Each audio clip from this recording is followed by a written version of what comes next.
हर हर महादेव. तर पहिल्या श्रावण सोमवारच्या तुम्हा सर्वांना मनपूर्वक हार्दिक शुभेच्छा. तर या पवित्र श्रावणाची सुरुवात मी एका अगदी सोप्या, झटपट आणि स्वादिष्ट उपवासाच्या एका गोड पदार्थाने करणार आहे. ते म्हणजे की उपवासाचे लाडू, जे की बनवायला खूपच सोपे आहेत. चला तर आपण इथे लगेचच रेसिपीला सुरुवात करूया. तुम्ही सुरुवातीला बघितलंच असेल की आपले लाडू किती छान बनले आहेत आणि फक्त 2 साहित्यांनीच हे लाडू बनलेले आहेत. हो, तुम्ही नीट ऐकलंय. फक्त 2 साहित्य वापरून हे लाडू बनलेले आहेत.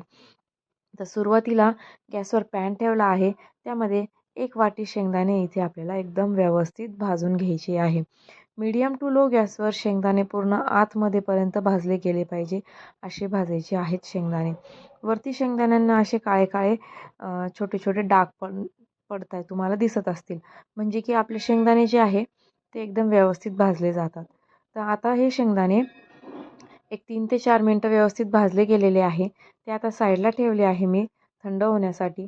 तोपर्यंत आता इथे 1 वाटी गूळ मी कापून घेणार आहे नाईफने. तर तुम्ही हा किसून पण घेऊ शकता आणि एक लक्षात राहू द्या की जेवढं आपण शेंगदाणे घेतले आहे तेवढाच आपल्याला गूळ इथे घ्यायचा आहे. म्हणजे जर 1 वाटी शेंगदाण्याला 1 वाटी गूळ घ्यायचा आहे इथे. आणि हेच 2 इन्ग्रीडियंट वापरून आपण हे लाडू बनवणार आहोत.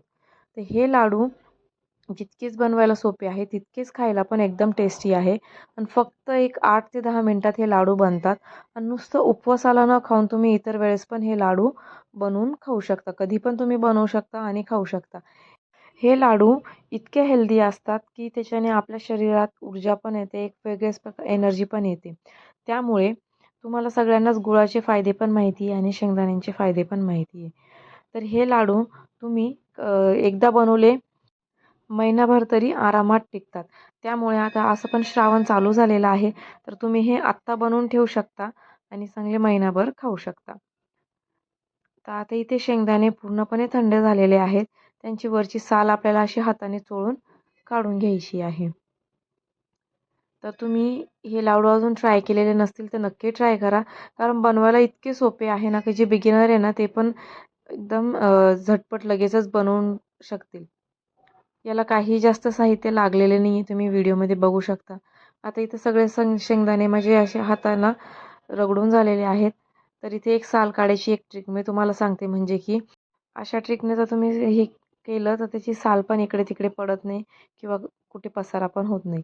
व्हिडिओमध्ये दाखवते तसे मी शेंगदाणे आहेत जे सगळे आपल्या झाऱ्यावर टाकून असे हलवून घ्यायचे आहे. म्हणजे शेंगदाणे ते झाऱ्यात राहतात आणि त्याची जी साल आहे ती सगळी खाली पडते आणि जास्ती कुठे खराब पण होत नाही, पसारा पण होत नाही.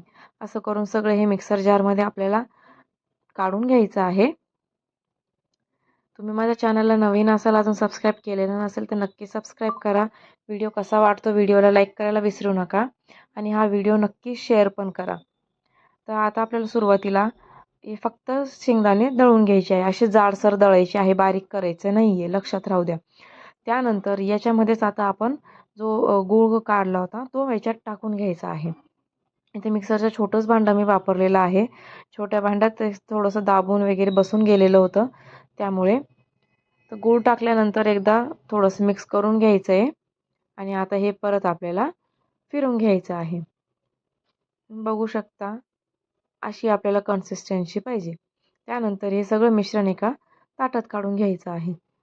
ऑलरेडी हे मिक्सरमध्ये व्यवस्थित मिक्स झालेलं आहे. त्यामुळे आपल्याला हाताने मिक्स करायची गरज नाही. फक्त एका ताटात काढून घ्यायचं आहे. तुम्ही बघू शकता आपण फक्त 2 इन्ग्रीडियंट्स, फक्त 2 साहित्य वापरलेले आहे हे लाडू बनवण्यासाठी. आता हे सगळं मी एका साईडला करून घेतले आणि तुम्ही बघू शकता हातात एक गोळा घेतला. त्याला असं लाडूंचा शेप द्यायला लागले मी. म्हणजे फक्त असं हाताने प्रेस करते, तरी लगेच त्याला एक शेप बसतो आहे लाडूंचा. याच्यामध्ये दुसरं काहीच टाकलेलं नाही आहे मी.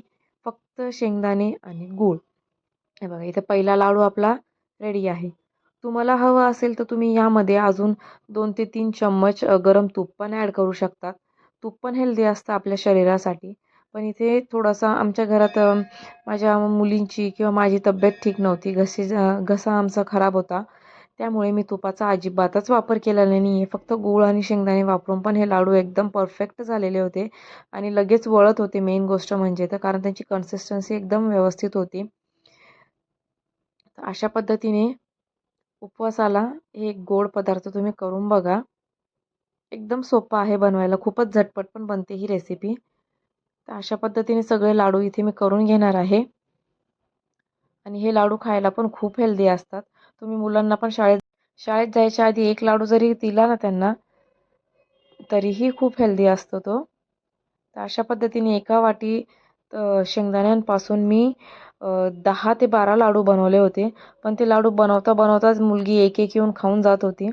कारण ते खूपच टेस्टी झालेले होते. तर तुम्ही बघू शकता किती छान आपले लाडू दिसता पण आहे. तुम्ही हवं त्या साईजमध्ये बनवू शकता. छोटे पण करू शकता किंवा अजून मोठे पण करू शकतात. अशा पद्धतीने ही रेसिपी नक्की ट्राय करून बघा.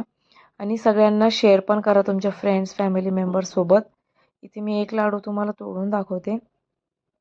हे बघा. ते लगे इझिली तुटतात पण आहे आणि खायला पण एकदम टेस्टी होते. कशी वाटली तुम्हाला ही रेसिपी मला कमेंटमध्ये नक्की सांगा. तुम्ही कोणत्या पद्धतीने लाडू बनवता ते पण मला कमेंटमध्ये नक्की सांगा. भेटूया नेक्स्ट व्हिडिओमध्ये. Bye bye. Thanks for watching.